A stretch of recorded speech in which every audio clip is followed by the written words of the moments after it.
जय हो जय हो। मेरा कोई गलती नहीं है। प्रणाम महाराज। अच्छा, मेरी आज कोई गलती नहीं है। मैं जलवायु नियंत्रण कर रहा था, इकोलॉजी का जी बैलेंस मेंटेन कर रहा था। जी। क्या समझे? कल समझेंगे। कुछ नहीं समझे। हे भगवान, समझने के लिए तो आए। नालायक।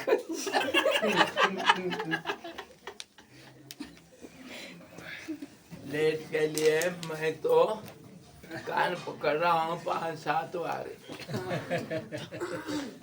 आप नहीं पकड़ रहे, हमारे पकड़ने परंतु चाहिए। आप लोग मेरे को 9 के बाद जो डिटेन करते हो तो सब सॉरी सॉरी सॉरी। हाँ, मैं तो जो कुर्सी में बैठे हैं वो करते स्वामी जी, हम लोग नहीं करते।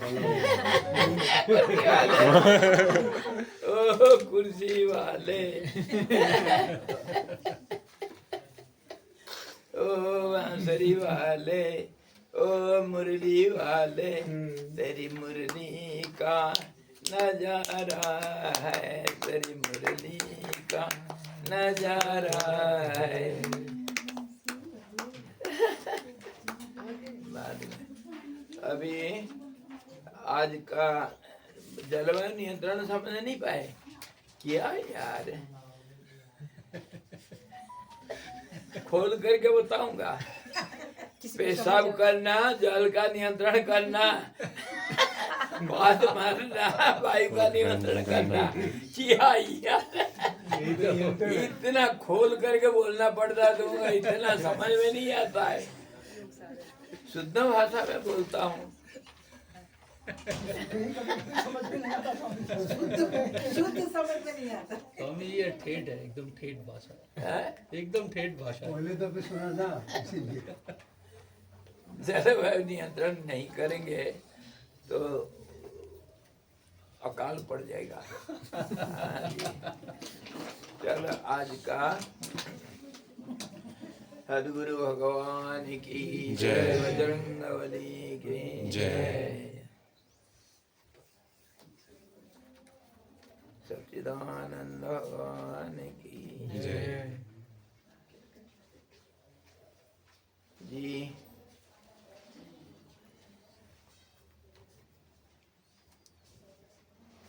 बोलो, आपके तरफ से कोई सवाल? सवाल? हाँ हाँ, सवाल तो बहुत है। सवाल तो बहुत कोई है। नहीं पूछ रहा तो हाँ। हाँ, आपने कोई नहीं तो हमें। बोलो। 2 अहंकार का बात किया कुछ दिन पहले सत्संग में। 2 अहंकार, एक मिली अहंकार और एक स्वतंत्र अहंकार। ये अच्छा पहली बार ही सुन रहे हैं, इस पे थोड़ा अगर। अच्छा। हाँ एक मिली जुली से अहंकार, सब कुछ नया तो यही सुनेंगे। ये सब नया ये सब। अच्छा, जो मिली जुली अहंकार है वो मन के साथ, बुद्धि के साथ और इंद्रियों के साथ, हर कर्म के साथ मिल जाता है। इसीलिए जिसके साथ मिला मिली जुली हुई ना, तो ये हुआ अहंकार, मिली जुली सरकार और मिलजुली सरकार। लेकिन जब अकेला पड़ जाता है वो प्रेसिडेंट बनता है, उसका कोई साथी नहीं है, कोई नहीं है। जब अहंकार कहो या अपने अहंकार है या अहम है, एक ही बात है। जो हूँ करके जो आईडी पहला होता है, पहले कैसे होता है, कितने बार मैं बोल रखा हूँ, जब सो करके हम उठते हैं, गाढ़ नींद में हमारा होश नहीं रहता, अहंकार दबा हुआ रहता है, अहम दबा हुआ रहता है, शरीर के साथ मिलता नहीं। आई समझ में? निर्मल अहंकार रहता है परंतु ढका हुआ रहता है, और ध्यान में वो अहंकार रहता है, ढका हुआ नहीं रहता है, होश में रहता है। वो एक नेगेटिव एक पॉजिटिव। पॉजिटिव हुआ ध्यान में, नेगेटिव हुआ गाढ़ नींद में, सुसुप्ति में। अहंकार तो है परंतु किसी के साथ मिलता नहीं। कौन ध्यान कर रहा था? मैं कर रहा था। मैं तो है परंतु किसी के साथ कर्म नहीं होने से नहीं मिलता है किसी के साथ। ये कंपाउंड अहंकार, वो सिंपल अहंकार है। ऐसा समझ में, अहंकार जब मिल जाता है किसी के साथ कर्म शुरू होता है। और अहंकार को हम पहचानते बदलाव से, बदलते रहेगा। कर्म एक प्रक्रिया है, वो प्रक्रिया में बदलाव दिखा गया है। प्रक्रिया मतलब बदलाव, और उसी में वो अहंकार सबके साथ मैं करके मिलता है। एक कहानी सुनो। पंजाब में गरीब नहीं रहते हैं, गरीबी नहीं रहता है। कौन है लाल टोपी वाले? थोड़ा आंख दिखाओ, नजर में आओ। हाँ जी, इस तरफ आ जाइए। नहीं, इधर बैठोगे। नहीं, उस कुर्सी में बैठी है। ओके ओके कुर्सी तो बैठा ना है, ओके ओके। कोई भी कुर्सी हुआ है उसमें क्या है, कुर्सी का झगड़ा। गिरने कुर्सी गटरों का के तो नीचे झगड़ा बैठो। है। तो पंजाब में कोई गरीब नहीं रहते हैं, परंतु फिर भी कहीं ना कहीं विशेषता तो है ही। एक बहुत गरीब परिवार में कोई एक गरीब लड़का था। उसका कोई परिवार में भी ज़्यादा थे नहीं, खाने पीने के लिए था नहीं, और बेचारा कहीं काम भी नहीं मिलता है इतना, थोड़ा आलसी भी था। परंतु खाने पीने के लिए बहुत लालच, क्योंकि खाना मिलता नहीं।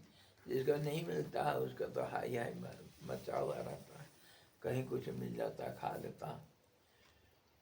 बहुत चिंता में था। एक बार एक आइडिया आया मन में, तो उसको आकार देने के लिए वो क्या क्या कहीं से ना कहीं से किसी को ठगो कुछ करो, कुछ थोड़ा बहुत धन इकट्ठा किया किसी भी हालत में, कहीं नौकरी किया, कुछ किया जबरदस्ती। तो कुछ पैसा इकट्ठा करके एक बहुत बढ़िया हाई क्लास का सूट बूट टाई सब खरीदा, टोपी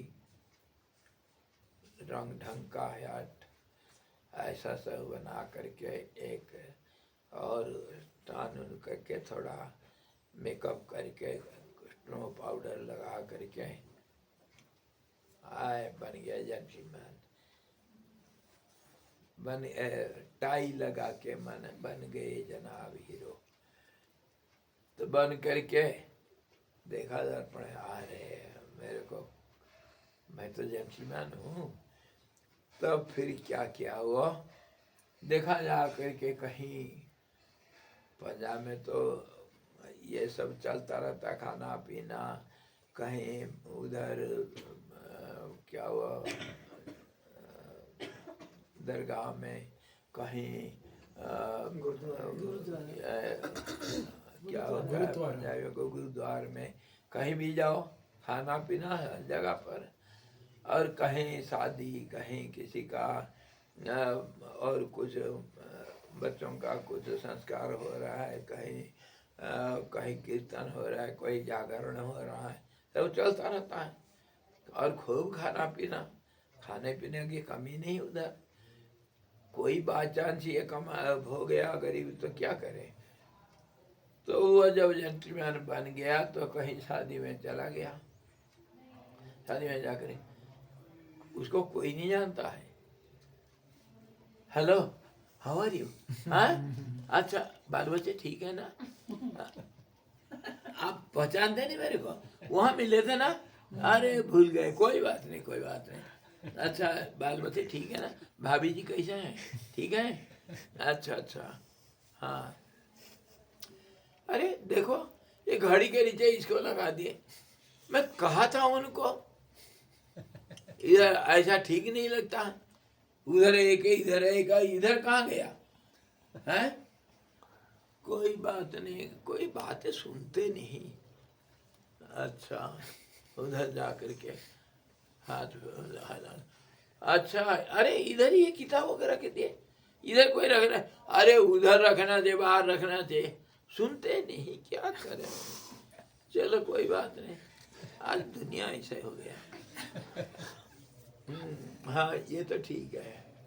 अच्छा अच्छा, ऐसा सब घूम फिर करके अपने आप बोल करके लोग सोचते हैं अरे ये कोई होगा। बाबूजी नमस्ते। हाँ हाँ ठीक है, ठीक है ना। अच्छा, हो गया ना तुम्हारा सब भोजन पानी हो गया। सबको पूछेगा, सबके साथ हाथ मिलाएगा। कोई किसी को पता नहीं ये कौन है, पर जब जाकर के जबरदस्ती हाथ मिलाएगा तो हाथ मिलाना पड़ता है। और अपने आप वो जो राजा जैसे कहा नगा नाचा ऐसा जब हाथ मिलाता है बोलता है तो अपने आप को सोचना पड़ता है शायद मैं भूल गया होगा। हाँ हाँ भाई साहब बढ़िया है, बढ़िया। और दो चार ऐसे जब बात कर दिए बड़े बड़े लोग तो दूसरे जो देख रहे हैं ये कोई है भाई। हाँ सबके साथ में सबको जानता है, सबको हाथ मिलाता है। और देखो ये बड़ा भारी मैनेजर होगा। और जहाँ जाता है अरे ला तो इधर वो थोड़ा मटर पनीर लिया। अच्छा अच्छा वो कोल्ड ड्रिंक लाओ तो, और एक दो आ जाओ भाई आ जाओ कोल्ड ड्रिंक लाओ। सब ऑर्डर चलाता है, खूब खाता पीता ठाट करता। समझ गए बात। तो फिर ऐसा दूसरे कहीं चले जाता है, दूसरे दिन और कहीं वही गेस्ट है, वही मेहमान वहाँ होते तो। हाँ और वहां जाकर के भी यही हालत। जहाँ जो कुछ कार्यक्रम चल रहा है सब जगह पर जाकर के पहुंच जाता है। और सबके साथ मिलना, हाथ मिलाना, सबको पूछताछ करना और दादागिरी दिखाना, हाथ फिरा कर घूमना। अच्छा अच्छा हाँ ठीक है। सब लोग डर जाते हैं और सब हाथ जोड़ते हैं, खूब खिलाते पिलाते, खूब ठाट करता है। ऐसा बहुत दिन तक चला उसका समस्या समाधान, एक ड्रेस में सब समस्या समाधान। तो एक बार क्या हुआ, किसी कन्या का शादी में वहाँ गया था, जा कर के खाया पिया खूब ठाट बाट किया, कन्या के पिताजी के साथ हाथ मिलाया, सब कुछ किया। वो देखा था इसको कहीं और किसी लड़का का शादी में निमंत्रण में ये कन्या का पिता पहले के साथ जो हाथ मिलाया था ये भी उधर गया है। उधर देखा नहीं, वहाँ तो हमारे वहाँ आया था। मैं सोचा था क्या पता बारात के तरफ से आया होगा। यहाँ तो मैं भी देख रहा हूँ इसका ये तो नहीं है, इसके तरफ से नहीं है।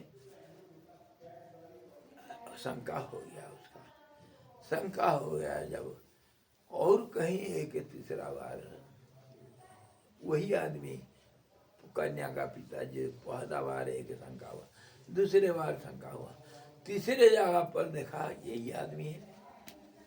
अरे ये तो सब जगह पर पहुंच जाता है, ये है कौन। एक किनारे जा करके कहीं बैठा था और वो पंजाबी लड़का आ गया। हाँ भाई साहब कैसे हैं, हाथ मिलाया। तो वो कन्या का पिताजी था, हाथ पकड़ लिया। भैया आपका क्या नाम है।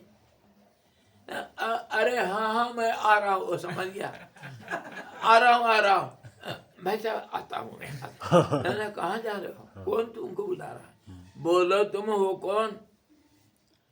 फिर छूटने के लिए कोशिश करा, अब ज्यादा शंका बढ़ गया। बोल नहीं रहा ये है कौन, कहाँ से आया, कौन निमंत्रण दिया था, कुछ नहीं बोल रहा। और बहाना बना, अरे भैया मैं आ रहा हूँ ना अभी बस, हाँ हाँ आ रहा हूँ। कहीं कोई नहीं, तो पकड़ लिया उसको, जब तक नहीं बोलोगे छोड़ूंगा नहीं। फिर 2-4 और इकट्ठे हो गए इसके जो जान पहचान के, हाँ हाँ मैं इसको वहां देखा था। तीसरा आया, हाँ हाँ मैं उसको वहां देखा था। अरे 8-10 इकट्ठे हो गए। बोलो भाई तुम कौन हो, कहाँ, तुमको कौन निमंत्रण दिया था इधर, बोलो निमंत्रण पत्र कहाँ है, क्या नाम, कहाँ से आए हो। कुछ से नहीं बोल पा रहा है, घबरा गया बेचारा। 10-15 घिर गए और दे दनादन दे दनादन।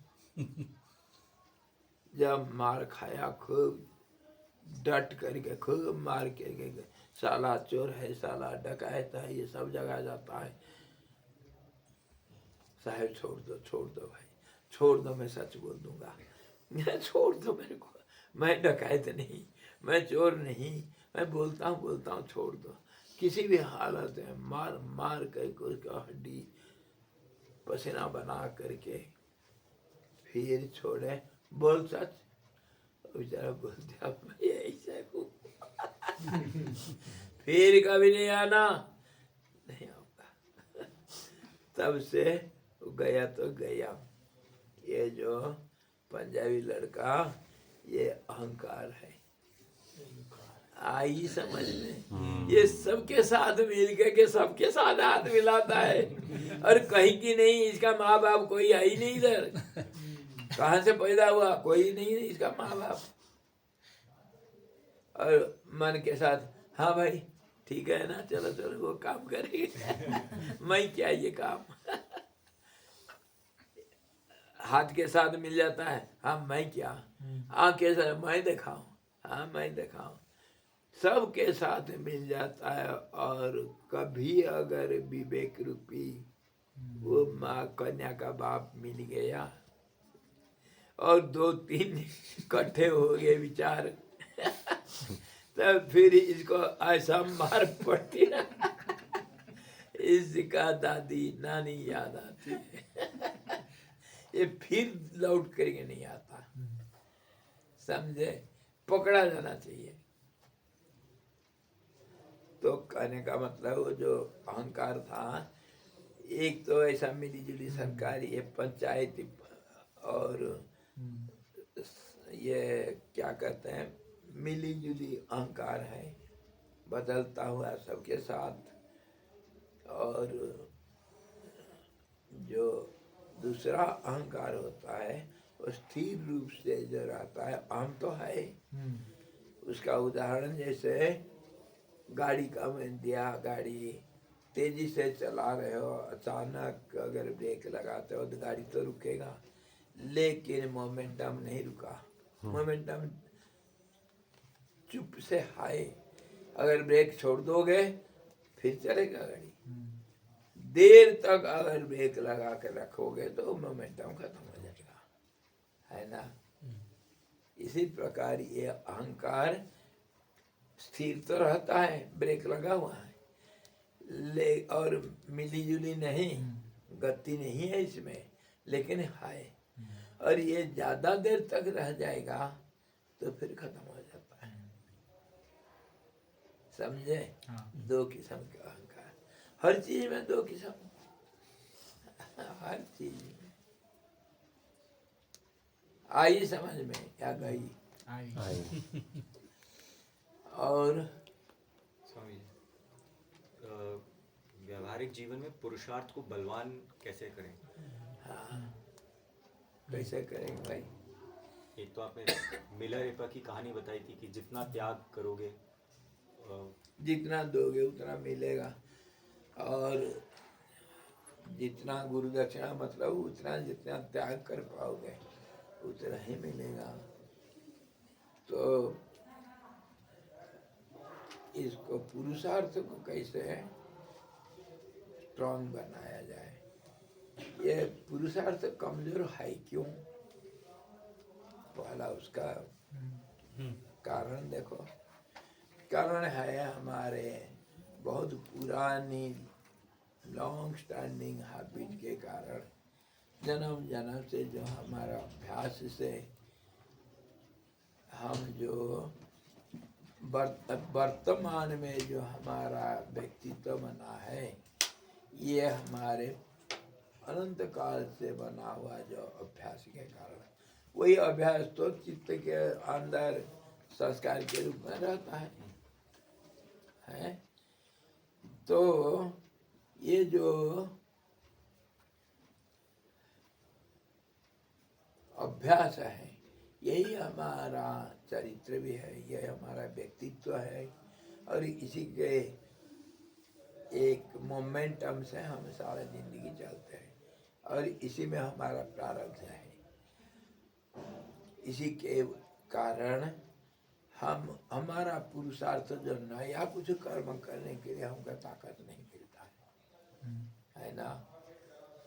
मान लो तुम्हारा प्रोटोकॉल है, प्रोटोकॉल प्रधानमंत्री का, यहाँ से यहाँ जाएगा, वहाँ से वहाँ जाएगा, इतने समय में, और ऐसा ऐसा होगा, सब प्रोटोकॉल बना हुआ है। ऐसा हमारा जिंदगी है, प्रारब्ध उसी को बोलते हैं, स्कीम बना हुआ है। लेकिन कोई एक मोदी प्रधानमंत्री होगा, प्रोटोकॉल तोड़ करके बच्चों को जाके हाथ मिलाएगा, गला मिलाएगा। उसको विल पावर चाहिए। इसको हमारा विल पावर को स्ट्रांग करने के लिए अपना वो जो पूर्व अभ्यास है, उसके विरुद्ध में एक कोई धीरे धीरे अपोजिट अभ्यास करना पड़ेगा। उसको आपका योग सूत्र में प्रतिपक्ष भावना कहा। प्रतिपक्ष भाव। हाँ जी, बुरे आदत को काबू में करने के लिए अच्छा उसी के विपरीत आदत को पनपाऊ देना चाहिए। अचानक तो नहीं होगा, उसको धीरे धीरे ज्यादा अभ्यास करना चाहिए। झूठ मिला, क्रोध आ रहा है, क्रोध तो सबको आता है। क्रोध को जय करने के लिए क्या करोगे? प्यार, गुस्सा, क्रोध को क्या? नहीं समझ में आया। मैंने समझा क्रोध को ऐसे इन्होंने व्यक्त सोच करने रहे हो, के लिए हाँ। क्या करोगे? नहीं, इसका opposite of- क्रोध को कंट्रोल करने के लिए, और उसका विपरीत हम क्या अभ्यास करें ताकि क्रोध हमारे कंट्रोल में हो जाए। क्रोध तो हमारा आदत है, प्रारब्ध के अनुसार हमारा व्यक्तित्व में काम, क्रोध, लोभ सब कुछ है। करुणा, करुणा मौन और भी ले सकते। प्यार, प्यार प्यार। वो क्रोध को न्यूट्रलाइज कर सकते हैं। अभी ये बच्चे लोग मेरे बात नहीं मान रहे थे, हम जा रहे हैं, मैं कहा भी रहो, अरे भाई कल तो रविवार है, सुबह पाठ पूजा वगैरह करेंगे। कल तो रविवार क्यों? नहीं समझे, हमको भोजन बनाना है, कुछ बहाना बना के जाएंगे। बच्चों का एक हट होता है, जो मन में हो गया वो हो गया। तो मेरे को गुस्सा आया, आज सब मारूंगा ना, दर्द नहीं होगा। क्यों? अंदर तो प्यार है और क्रोध आ रहा है, उसको न्यूट्रलाइज लैंग्वेज ये है। ऐसा मतलब प्यार अगर अंदर से है तो क्रोध बदल जाता है।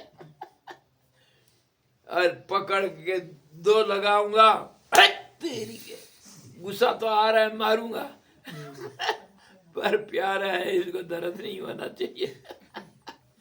ये प्यार से क्रोध रूप बदल देता है। ऐसे ही लोभ, वो लोभ हो रहा है, इतने सारे फल, अरे इतनी अंगूर मीठा मीठा, ये तरीके, थोड़ा मेरे को मिल जाता ना, जूस बनाना था। लेकिन वो लोभ को अगर परोपकार और कुछ शेयरिंग भावना कुछ आ जाएगा, लोग तो पकड़ तो लेंगे और उसको बंटवारा कर देंगे। भगवान को चढ़ा देंगे। इसीलिए तो पूजन में हमको जो पसंद है उसका हम भोग लगाते हैं, है ना। और उसको भोग लगाने के बाद क्या करोगे? हम जाते अपने आप थोड़ी प्रसाद बांट करके खाना है। मेरे को तो खीर पसंद था, खूब खीर बनाया, भोग लगाया, लोभ था, लेकिन बंटवारा जब कर दिया वो न्यूट्रलाइज हो गया। इसी प्रकार हर चीज में उसको अगर सोच करके प्रतिपक्ष भावना ला सकते हैं और उसको बार बार विचार के साथ पनपाव देंगे तो पुराना आदत सब धीरे धीरे कंट्रोल में आ जाएगा। पर आसान नहीं। काम, क्रोध, लोभ, मोह ये सब मरने तक, जब तक मन रहेगा तब तक ये सब रहेंगे। परंतु हाँ, इसको अपने कंट्रोल में रख सकते हैं।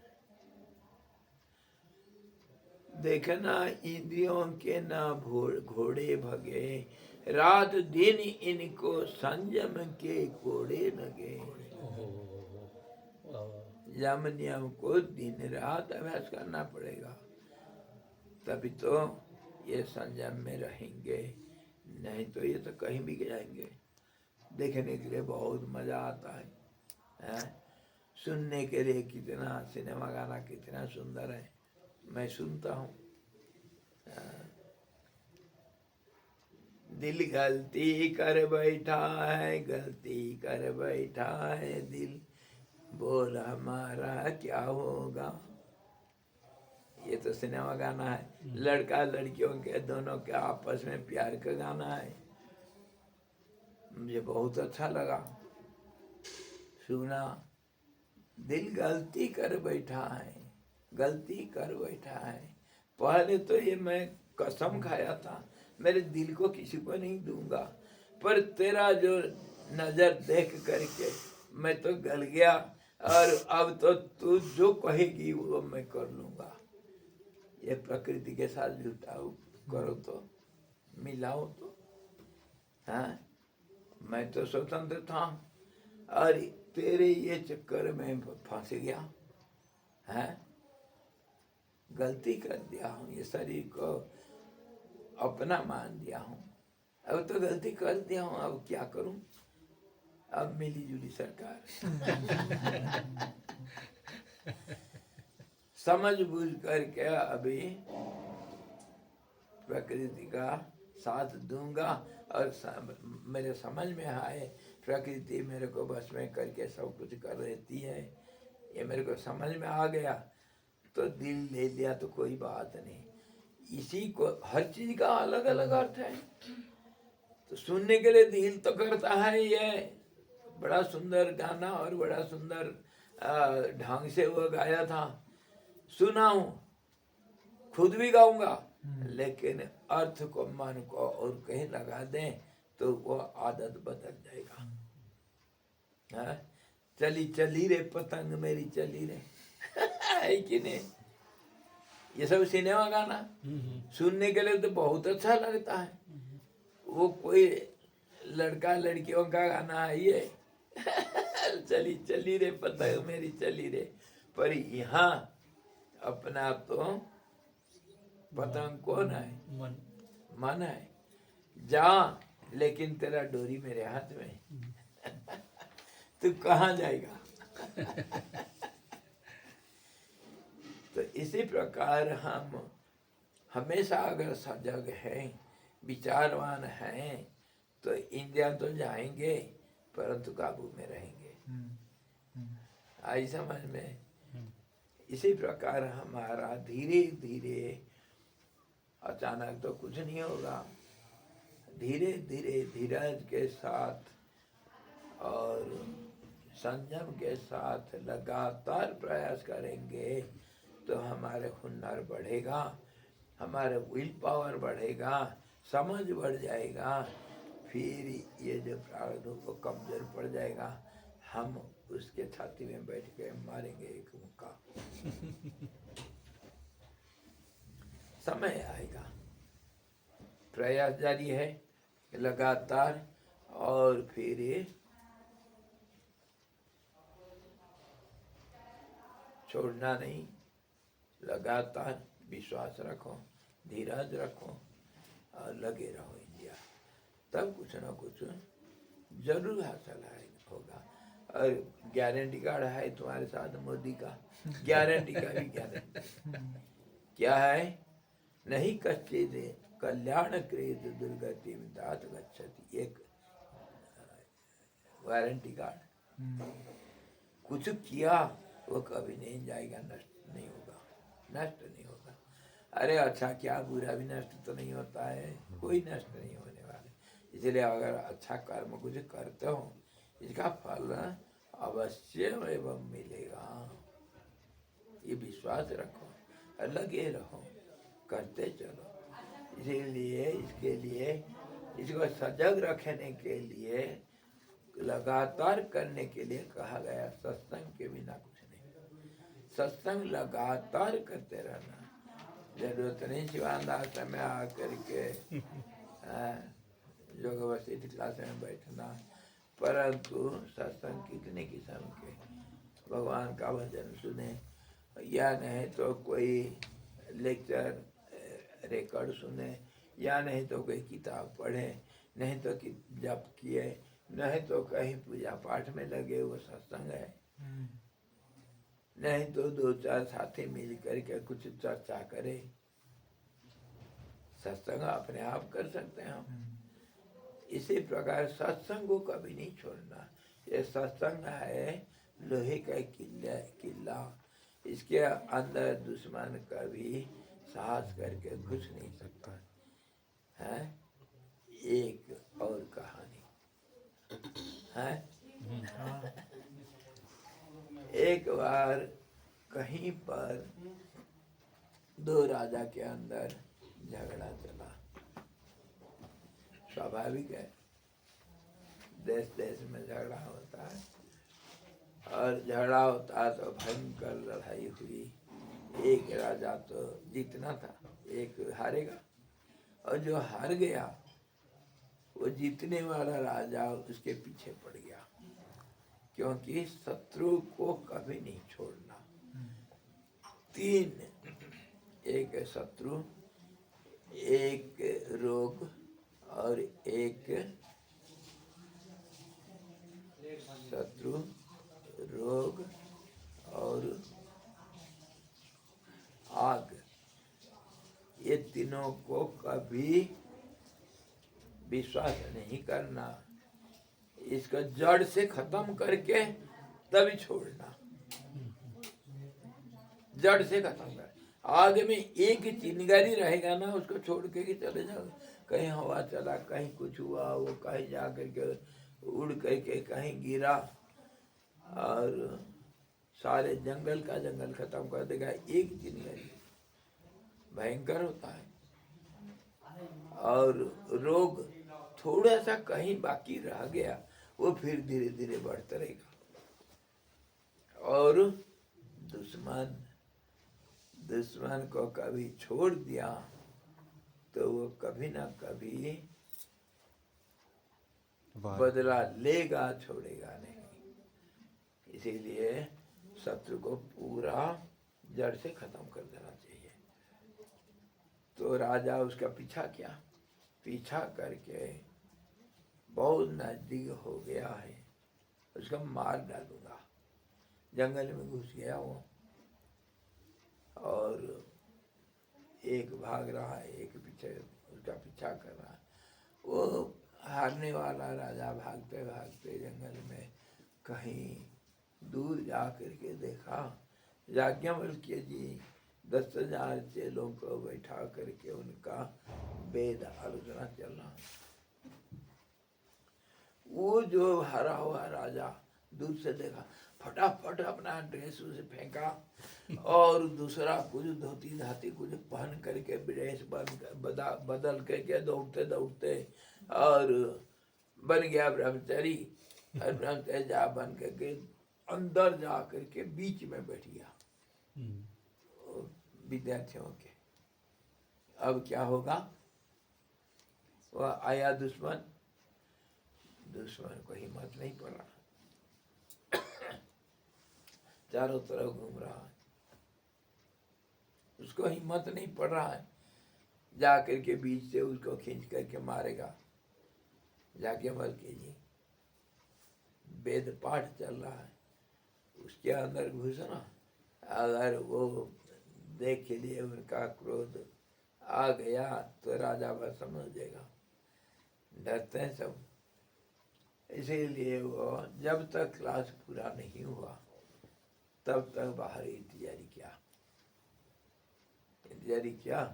जब पूरा हो गया, अध्ययन समापन हो गया, तब फिर वो जाके बल्कि जी के पास सीधा, महाराज मेरा दुश्मन को मुझे दे दो। तो जाके बल्कि तो सब देख रहे हैं, सर्वज्ञ है, और कौन आया, क्या हुआ, क्या हो रहा है, सब जानते हैं। तो याज्ञवल्क्य जी कहते हैं, राजा तुम्हारा दुश्मन इधर कोई नहीं है।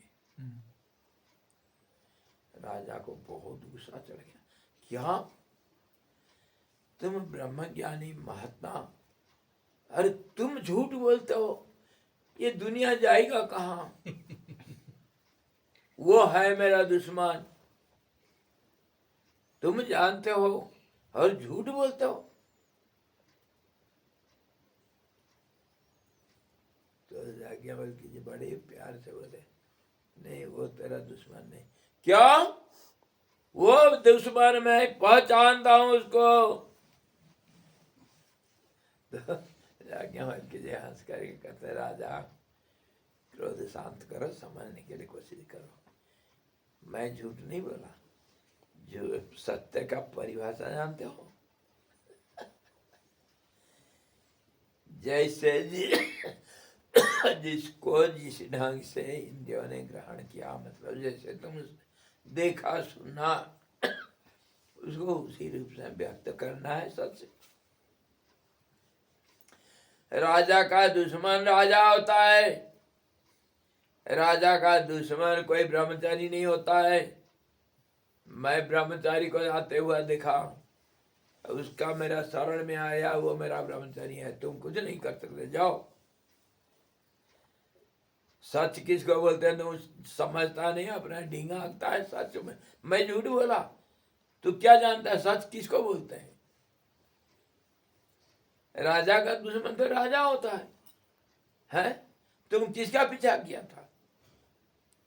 वो राजा अभी नहीं है। समझ में आ रहा है ना? वो तो ब्रह्मचारी है। इसीलिए जाओ, चुपचाप जाओ, तुम्हारा कोई दुश्मन इधर नहीं। कहने का मतलब सत्संग का महिमा, समझे? इतना बड़ा किला है ये, इसके अंदर कोई दुश्मन घुस नहीं सकता है। आई समझ में? इसीलिए दिन रात हमेशा सत्संग करते रहना और विचार करते रहना, ताकि बुरे जो आदतें सब दूर रहेंगे, अंदर आ नहीं सकते हैं। हाय चारों तरफ घूमते रहेंगे पर अंदर नहीं आ सकते हैं। हाँ जी। और फिर धीरे धीरे समय आएगा, उसे बाहर कब तक घूमते रहेंगे, कभी खत्म हो जाएंगे। कब तक घूमते रहेंगे, समझे? यही है रास्ता, यही रास्ता। प्रयास अगर करते रहेंगे तो हमारा पुरुषार्थ कभी ना कभी हो जाएगा। एक बार नहीं, 2 बार नहीं, 17 बार मोहम्मद घोरी आक्रमण किया था, 18वां बार सफल हुआ है ना। जरासंध कृष्ण के ऊपर उसका जवाई को मार दिया था कृष्ण। जरासंध का जवानी कंस 17 बार हार करके गया, 18वां बार कृष्ण बलराम को भागना पड़ा द्वारिका। रण छोड़ना है। कभी ना कभी तो सफलता मिलेगा यार। 1000 बार फेल होने के बाद 1000 पहला बार सफलता अवश्य मिलेगा, कभी ना कभी मिलेगा।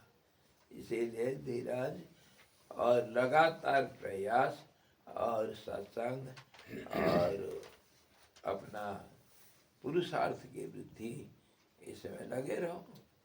धीरे धीरे होगा, एकदम नहीं हो सकता। और इसको पाने के लिए 4 कृपा चाहिए। एक तो आत्मकृपा। आत्मकृपा इसी को कहते हैं। आत्म विश्वास और प्रयास, अभ्यास, लगातार अभ्यास, इसको वैराग्य के साथ इसका कहते हैं आत्मकृपा। और शास्त्र कृपा। शास्त्र जो हम सुने हैं उसको, उसका कृपा तभी होगा जब हम उसको जिंदगी में अमल करेंगे, तो शास्त्र का अवश्य कृपा होगा। उदाहरण के लिए पहले जब हम संस्कृत पढ़ते हैं बच्चे लोग, या कभी कोई गणित में कोई फार्मूला वगैरह होता है या और कुछ होता है जिसको हम समझते नहीं, उसको कहा जाता है कि रटो।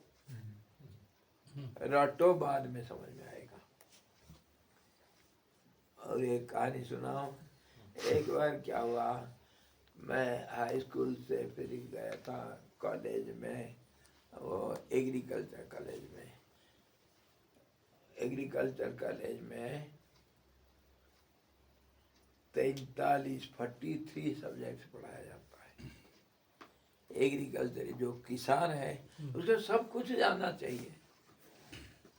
इंजीनियरिंग भी चाहिए कि मकान बनाएगा, इरिगेशन भी चाहिए, मैकेनिकल इंजीनियरिंग चाहिए, गाड़ी गुड़ी ये सब चलाना है, ट्रैक्टर चलाना है, और मशीन भी बहुत सारे, इसको भी चलाना है, इसका रक्षा करना है, मकान बनाना है, फार्म हाउस, और गाय भैंस, मुर्गा, बकरी, कुत्ते, बिल्ली, गाय भैंस और घोड़े, ये सब चाहिए किसान को।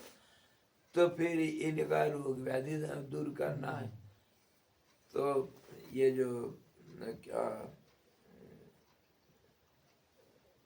अरे वेटरनरी साइंस और ड्रग्स वगैरह, मेडिकल जो साइंस है, और बटनी, जूलॉजी, सब कुछ पढ़ना पड़ा। ये कीड़े मकोड़े हो जाते हैं, माइकोलॉजी करके एक सब्जेक्ट है जो कीड़े मकोड़ों का, कौन हमारे दोस्त हैं, कौन हमारा दुश्मन है, दुश्मन को मारना कैसे, कौन सा दवाई पानी कहीं क्या करना, सब कुछ। 43 सब्जेक्ट, उसमें इंजीनियरिंग भी है, वेटरनरी भी है, ये क्या हो, बॉटनी, बटनी है, जूलॉजी है, केमिस्ट्री है, फिजिक्स है, सब कुछ है, गणित भी है। तो वो लॉगरिथम पढ़ा रहे थे हमको। स्कूल कैरियर में लॉगरिथम नहीं पढ़ाए थे। अलजेब्रा, ज्योमेट्री, ट्रिगोनोमेट्री वगैरह ये सब पढ़ाए थे, लेकिन लॉगरिथम नहीं।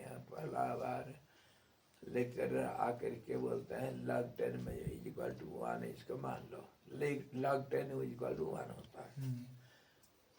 तो एक सवाल करके फिर सबको पूछते हैं, बच्चों समझ गए? सब हाँ जी गुरु जी, हाँ जी हाँ जी। मैं हाथ उठाया। गुरु जी पूछे क्या? मैं कहा मुझे समझ में नहीं आया गुरु जी। वो टेक्निकल कॉलेज में ऐसा सवाल नहीं करते हैं। अगर कोई लेक्चरर, प्रोफेसर वगैरह अगर नाराज हो गए, रेस्टिकेट कर देंगे तो जिंदगी बर्बाद हो जाएगा। ना किसी कॉलेज में पढ़ सकते हो, ना री एडमिशन होगा, जिंदगी बर्बाद कर देंगे। वहाँ ऐसा सवाल नहीं करता। मेरे को तो वो पूछे जाओ, मेरे को तो समझ में नहीं आया। मैं खड़ा हो गया, सर मुझे समझ में नहीं आया। क्या समझ में नहीं आया? log 10 is equal to 1, क्या समझ में नहीं आया? मैं कहा log 10 बराबर 1 क्यों 2 नहीं? जोर से मैं पूछा। दूसरे बच्चे देख रहे हैं, अरे इसको बड़ा हिम्मत है, हैं? क्या समझता है ये?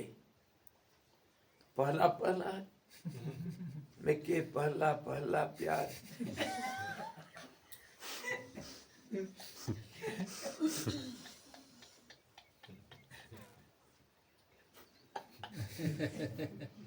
मेरे को कोई डर भाई नहीं। भाई जब पूछ रहे हैं कर क्या लेंगे, रेस्टिकेट कर देंगे, कौन ये बड़ी बात हो जाएगा। मेरे को कोई जबरदस्ती लेके के ठोसे थे उधर। एग्रीकल्चर पढ़ो, पिताजी का इच्छा नहीं थी। मेरा दिन में था मैं वेद पढ़ूंगा, संस्कृत पढ़ूंगा, संस्कृत कॉलेज में जाऊंगा, मेरा वहाँ रुचि था। मेरे को कोई नहीं जाने दिए। तो 1 साल किसी संस्कृत स्कूल में मैं टीचर रहा, संस्कृत पढ़ते रहा और इंग्लिश पढ़ाते रहा बच्चों को। उसके बाद फिर मेरे को जबरदस्ती, अरे तेरी दूसरे चिंता कर रहे हैं और तेरे को चिंता नहीं अपने जिंदगी का, जबरदस्ती लेकर पढ़ा रहे थे, मेरा दिल नहीं। तो वो रेस्टिकेट कर देने से मेरा क्या बिगाड़ देंगे। मेरे को कोई डर हुए नहीं था। तो जब वो पूछ रहे क्या नहीं समझ रहा, मैं कहा गुरुजी ये log 10 is equal to 1 क्यों? log 10 by log क्या हुआ? log 10 is equal to 1। तो क्यों 1 होगा, क्यों 2 क्यों नहीं होगा, 3 क्यों नहीं होगा, 1 क्यों होगा? और मैं सही दिल से तो 5 मिनट तक सारे क्लास चुप, प्रोफेसर साहब चुप, कोई उत्तर नहीं। वो गोल्ड मेडलिस्ट फिजिक्स का, मैथमेटिक्स का, उनके पास उत्तर नहीं। फिर चुप जा करके बैठ के कुछ बोल नहीं पाए। 5-10 मिनट के बाद आकर के फिर मेरे पास आकर के सबको समझाए, खास करके मेरे को, बच्चों कुछ चीज, मैं इसको क्यों कह रहा हूँ बताता हूँ। कुछ चीज को पहले स्वीकार कर लो। तुम ज्योमेट्री में जानते हो, प्रूफ करने के लिए एक त्रिभुज को दूसरे त्रिभुज के साथ प्रूफ करने के लिए मान लो, मानना पड़ता है। ये सारा जिंदगी हम मान करके चलते हैं, हमको कुछ नहीं मालूम। खैर अभी हमको समझ में आ रहा है, जब बच्चा पैदा हुआ उसको कुछ मालूम था क्या?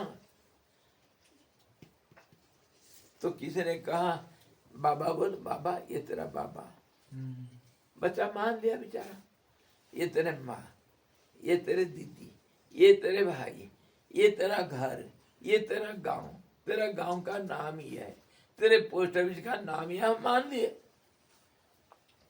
कोई पहले ये पूछा क्या ये क्यों, कैसे, मेरा कैसे नाम ऐसा हो गया, इसको मैं बाप करके क्यों मान लूं? है नहीं, कोई सवाल ऐसा किया कभी? जो बोला गया हमको माने हम। अभी भी हम कुछ भी कर्म करते हैं विश्वास के साथ करते हैं कि यह ऐसा ही है, मान करके चलते हैं। कुछ भी करो, जब भोजन करते हो क्या उसको डॉक्टर चेकअप करके सारा भोजन को देता है तुमको? कौन कहेगा इसमें जहर नहीं है करके? हम मान लेते हैं, नहीं जा रहे, नहीं बड़ा शुद्ध पवित्र आश्रम में बना, मान लेते हैं, है ना। हर चीज में हम मान के चलते हैं, इतना तक कि भी जो चलते हैं हम देखते हैं वहां और चलते हैं यहाँ।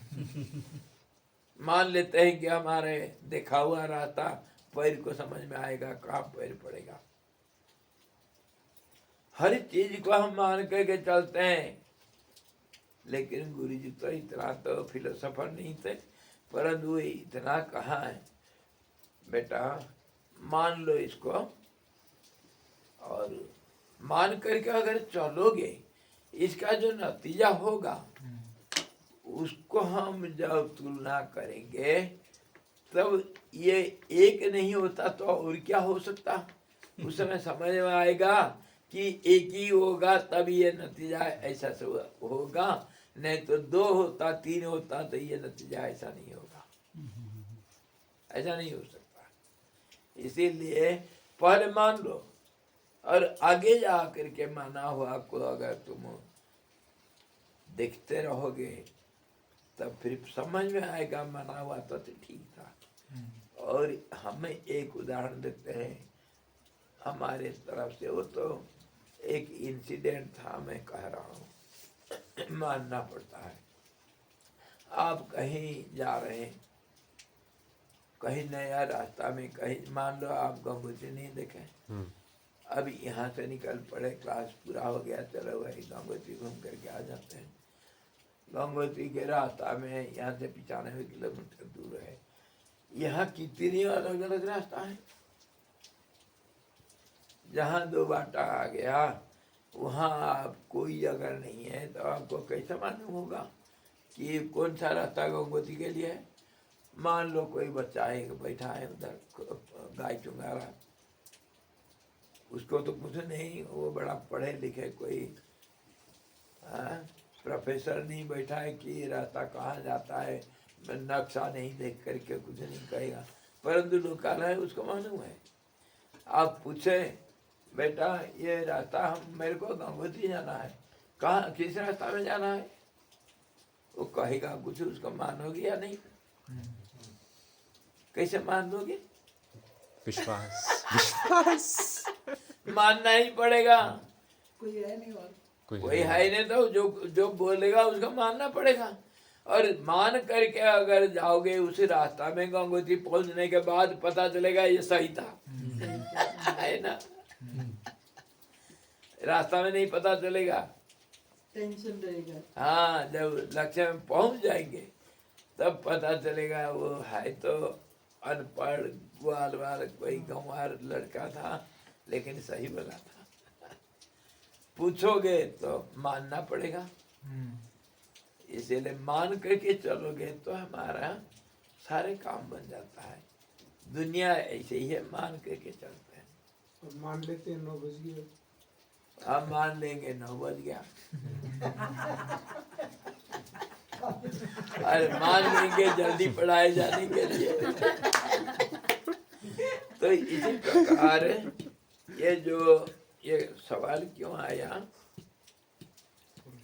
शास्त्र के पास शास्त्र का प्रमाण, शास्त्र जो कहता है उसको हम मानना चाहिए और उसको जीवन में उतारना चाहिए, और उसके बाद में जो नतीजा मिलेगा उससे पता चलता है सही है। वो शास्त्र का कृपा है, एक आत्म कृपा, एक शास्त्र कृपा, एक तो गुरु कृपा। गुरु कृपा कैसे? गुरु का वचन, गुरु अगर खुश हो गया, गुरु खुश कैसे होगा? वो जो कहता है उसको करने से खुश हो जाएगा।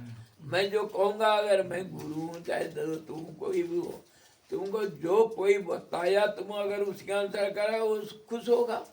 तो गुरु का वचन को जो अक्षर से पालन करता है, गुरु का कृपा होता है। और भगवत कृपा चाहिए, ये तीनों हो गया तो भगवत कृपा तो अपने आप होगा। भगवत कृपा होने से भगवान अपने आप को प्रकट कर देंगे। सारे माया का जाल जो ढक रखा है, भगवान कृपा करेंगे मैं कौन हूँ, मैं तो इधर नहीं हूँ। ये यहाँ हूँ मैं। आइडेंटिटी हाँ, भगवान अपना प्रकट कर देंगे, यही दया है उसका। तो ये चार कृपा हो जाएगा, और ये इकट्ठा तो नहीं होता है, और इसके लिए प्रयास करना चाहिए। यही है अपना सेल्फ एफर्ट का ताकत बढ़ाने का। करत करत अभ्यास के जड़मत होत सुजान, रसरी आवत जावत सिर पे पड़े निशान। जय हो। अभ्यास है न तो अभ्यास कौन करते करते ही जो है ना पत्थर पे भी रस्सी का निशान पड़ जाता है। धन्यवाद के साथ हरि ओम। नव को धन्यवाद, नव को नमन।